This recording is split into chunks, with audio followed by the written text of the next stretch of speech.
கோயிலில் மட்டும் ரகசியங்கள் கிடையாதுங்க. அதை சுற்றி இருக்கிற அனைத்து மலைகளிலும் நிறைய அதிசயங்கள் நிறைஞ்சிருக்கு. அதில் முக்கியமான 3 அதிசயங்களை பற்றி இந்த வீடியோவில் நம்ம பார்க்கலாமா?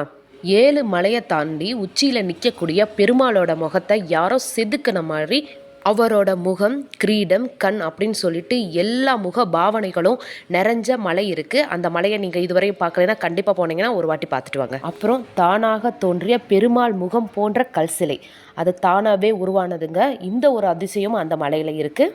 விசேஷ நாட்களில் பெருமாளுக்கு எப்படி அபிஷேகம் நடக்குமோ அதே மாதிரி இந்த மலைக்கும் அபிஷேகம் நடத்தி அலங்காரங்கள் எல்லாமே நடக்கும். அப்புறம் பார்த்தீங்கன்னா மலையிலிருந்து கீழே இறங்கி வரும்போது கருடரோட முகம் கொண்ட ஒரு மலையும் இருக்குங்க. கண்டிப்பாக அதையும் நீங்கள் மிஸ் பண்ணாமல் பாருங்கள். பெருமாள் கோயிலில் உள்ளே இருக்கிற அதிசயங்கள் போலவே அந்த மலையை சுற்றி இன்னும் நிறைய அதிசயங்கள் நிறைஞ்சிருக்கு. அடுத்து நீங்கள் போகும்போது கண்டிப்பாக இதெல்லாம் மிஸ் பண்ணாமல் பாருங்கள். அனுதினமும் அவரோட மந்திரத்தை சொல்லுங்கள். சகல சௌபாகியங்களும் லக்ஷ்மி கடாட்சத்தையும் பெறுங்க. நன்றி.